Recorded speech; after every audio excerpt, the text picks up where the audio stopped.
కాదు రమేష్ గారు. అసలు నిజంగా ఈ రికగ్నైజేషన్స్ అన్నీ అంటే మీరు ఒక కాస్ట్యూమర్ జనరల్‌గా ఏంటంటే ఆఫ్ స్క్రీన్ మీరుంటారు ఎక్కడో.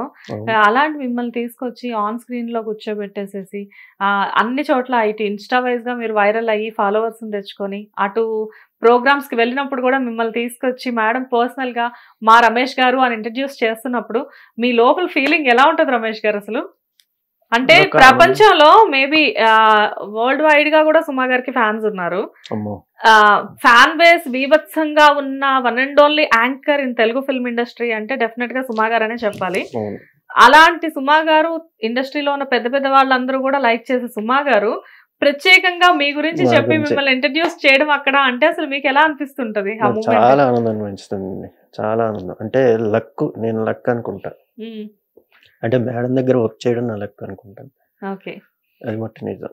ఎన్ని ఇయర్స్ సార్? ఆల్‌మోస్ట్ 2 ఇయర్స్ అవుతుందా? మేడం దగ్గర 2 ఇయర్స్ 2 ఇయర్స్ ఇప్పటికి ఇది 3 మంత్స్ 2 ఇయర్స్ దాటి.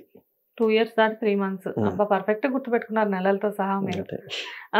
బిఫోర్ ఈ 2 ఇయర్స్ బిఫోర్ మీరు హైదరాబాద్ వచ్చి అప్పటికి 18 ఇయర్స్ అవుతుంది. హ్మ్. సో, ఈ 18 ఇయర్స్‌లో పడిన కష్టమంతా కూడా ఈ 2 ఇయర్స్‌లో మీకు పెద్దగా లేదు అని చెప్పుకోవచ్చా? నిజంగా. హ్మ్. ప్రశాంతంగా ఉన్నానండి. హెల్త్ పరంగా గాని మేడం దగ్గరికెళ్ళాక మొత్తం. హ్మ్. లేకపోతే అప్పట్లో తలనొప్పి, మైగ్రేని లేకపోతే ఈ టెన్షన్స్‌కి హ్మ్. ఏంటంటే ఇప్పుడు మనం మామూలు మూవీ షూటింగ్‌కెళ్తే మార్నింగ్ 4 గంటలకి లేసిపోయి, మళ్ళీ ఎప్పుడొస్తామో తెలవదు. హ్మ్. నైట్ 12 అవ్వచ్చు, 1 గంట అవ్వచ్చు. మళ్ళీ 4 గంటలల్లే ఇట్లా ఉండేది వర్క్.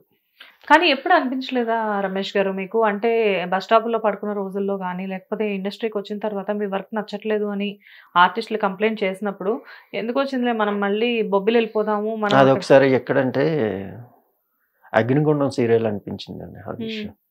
ఎందుకు అమ్మ నాన్న తిట్టుకొనొచ్చి గంజాయి ఎక్కడే తాగేవాళ్ళం కదా! అవసరం మనకి. ఎందుకంటే డే అండ్ నైట్లు చేసామండి సీరియల్స్. హ్మ్. ఈరోజు స్టూడియోకెళ్ళామంటే మళ్ళీ పొద్దున్న వస్తామా రామా అట్లా చేసేవాడిని.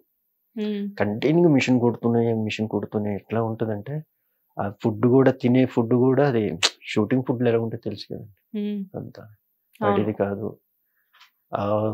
జ్వరం వచ్చేసేది. ఆ జ్వరం వచ్చేటప్పుడు గూడా టాబ్లెట్‌లేసుకొని కొట్టుకునేవాడిని. హ్మ్. అప్పుడెంత 150 ఇచ్చేవారండి అప్పట్లో. పర్ డేనా? Per day 150 okay. అలాగెళ్ళిపోయేది. పర్ డే 150 భోజనం అదంతా వాళ్ళే పెడతారు. ప్రొడక్షన్ అక్కడ. ఓకే. కానీ రూ. 150 రూ. అంటే 150 చాలా అక్కడి నుంచి తక్కువ. చేసుకుంటూ వచ్చానండి. హ్మ్. అయినా అంతే. సో, ఇప్పుడు ఫైనాన్షియల్‌గా పర్ డే మీ వర్క్‌కి తగ్గ అమౌంట్ వస్తుందా సార్ మరి? పర్లే. హ్మ్. మేడం దగ్గరికెళ్ళిన కాడ నుంచి. ఓకే. సో, నెక్స్ట్ లైక్ అంటే ఇలా మీరు కష్టపడి ఇలా పైకొచ్చిన తర్వాత మళ్ళీ బొబ్బిలి వెళ్ళడం ఇప్పుడంటే ఇంత ఫేమస్ అయిన తర్వాత ఇప్పుడు ప్రెజెంట్ ఉన్న సిట్యుయేషన్‌లో లేదు ఊరే గదండీ! సొంతూరే. బొబ్బిలి వెళ్తుంటారా?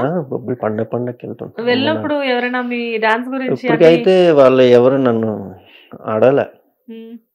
ఈ సంవత్సరం 2025లో అడుగుతారేమో ఇంక. ఓకే.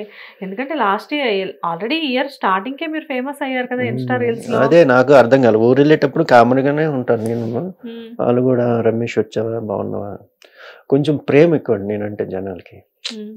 అంటే అందరితో నేను మంచిగానే ఉంటా. వాళ్ళకి ఏం కావాలన్నా నేను ముందు. మనిషి అంటేనే మనకి చాలా ముఖ్యంగా చూసుకుంటా నేను. హ్మ్. వాల్యుబుల్ ఇస్తా మనిషికి. ఆప్యాయంగా పలకరించడం. ఆప్యాయంగా ఎందుకంటే తనకేమైనా కష్టం ఉంటే అరే! అన్నట్లు ఫీల్ అయ్యి నాకడుంటే ఇస్తుంటా. అండ్ మీ గురించి ఆల్రెడీ మేము అర్థం చేసుకున్నాం రమేష్ గారు. పాపం థాంక్ యూ. 4 రోజుల పరిచయంతోనే ఫోను చేయగానే థాంక్స్ చాలా అండి. వెంటనే నిజంగా. రిసీవ్ చేసుకోవడం. మళ్ళీ మీరెప్పుడైనా రిసీవ్ చేసుకోకపోయినా కానీ ప్రత్యేకంగా అది నైట్ అయినా ఫోను చేసి మేడం ఏమనుకోవద్దు.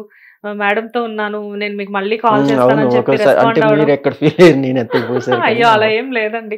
సేమ్ ప్రొఫెషనల్‌లో సేమ్ అంటే ప్రొఫెషన్స్‌లోనే నేను ఉన్నాం కదా! ఒక్కోసారి సైలెంట్‌లో పెట్టేసుకుంటాం. యెస్. యెస్. అంటే యెస్. ఇప్పుడు ఇలా లైవ్ జరిగేటప్పుడు లోపల హ్మ్. ఇవి ఫ్రీ రిలీజ్‌లు ఇంటర్వ్యూలు ఉంటాయి కదా! యెస్. యెస్. పక్కనే ఉంటామనమాట. మేడంకేమైనా మంచినీళ్ళు ఇవ్వాలన్నా హ్మ్.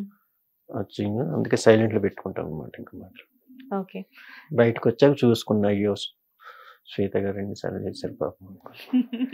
ఓకే. అండ్ రాజీవ్ గారు ఎలా ఉంటారు మీతో? ఆ! మంచిగానే ఉంటారు. హ్మ్. టోటల్ మంచే అండి. హ్మ్. టోటల్. అంటే నాకు తగ్గ నా మెంటాలిటీ తగ్గ ఫ్యామిలీ.